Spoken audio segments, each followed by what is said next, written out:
Howdy fools. Past two videos I posted, I've been working on this idea of different groupings.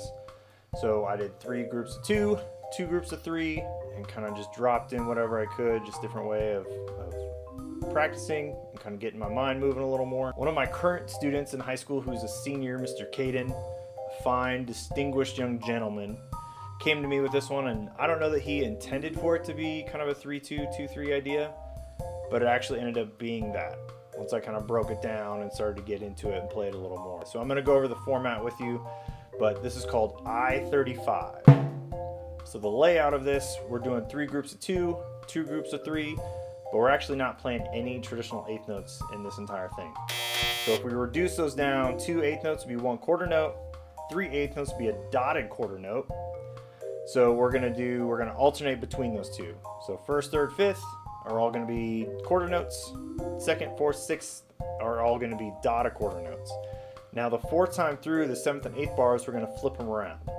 Now these are gonna be the accents for the whole exercise. This is kind of the accent layout. What we're gonna do now is just divide them up differently. So this is where it starts to get confusing. So think about the I-35. The 3 means on the quarter notes, we're gonna put in triplets. And the dotted quarters, we're gonna put in 5s. This is gonna be slightly confusing. So if we take 5, and you can see the way I have it written out, I have 5:3, which just means 5 notes in the space of 3 eighth notes. 5 eighth notes in the space of 3 eighth notes. Since the dotted quarter note is worth 3 eighth notes, that 5 is gonna cover that whole note value. If I'm doing 3 triplets and 3/4, 3 times 3 is 9.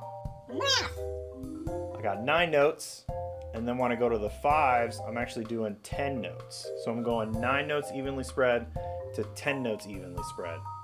If you're not a musician, this is gonna sound real weird. You might not even be able to hear the differences between the space of these notes, but this is one of those that you have to play with the metronome, because if you don't, you're not gonna really know how accurate you're playing this. The change of space is so small that it's gonna be really tough to know if you're actually doing that. So play this with the metronome. I always encourage that. I'll play it the first time with just the accents and the subdivisions, triplets to 5s.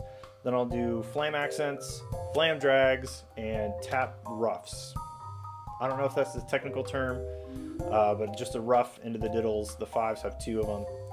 But hopefully this isn't too massively confusing. Here you go.